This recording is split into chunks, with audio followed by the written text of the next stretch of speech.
say I love film, I consider an understatement. Film for me has been more like a third parent, something that has raised me and has taught me valuable life lessons that form me into the person I am today. It's easy to talk about the moment I knew I loved film. That's when my mum first took me to the cinema when I was 5, and I was terrified of it because it was a gigantic, dark room I was expected to just stay still in for 2 hours. The moment I knew I wanted to make films was when I was 13. My dad used to have, still does have, this gigantic closet full of restricted films. And we never went near there. That was Dad's closet. You never went near Dad's closet.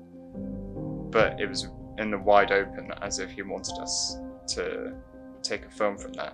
So when I was 13, I snuck a Clockwork Orange up from that closet to my bedroom. And what I was expecting was a night where I was just going to indulge in this slasher film. Instead, what I got was a film that scarred me for life, in the best way possible. I don't know what it was, whether it's Kubrick's visuals, the juxtaposition music, or the sheer performances, but the moment the first frame came on, Alex's face, just glaring into your soul, I was shaking. And I knew from that moment on I wanted to make a film to that level, that would one day scar a 13-year-old in their bedroom for life, in the same way.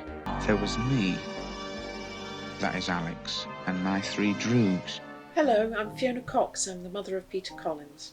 Peter loved films right from the very beginning.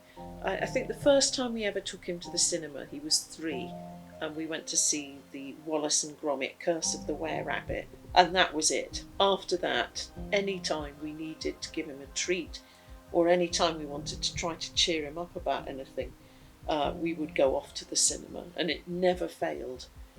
Sometimes we wouldn't tell him that that's what we were going to do. We'd just park in town, and as we walked towards the cinema and light dawned that that was where we were going, his smile got bigger and bigger, and he'd walk quicker and quicker until we got there. I believe we have a choice in this world about how to tell sad stories.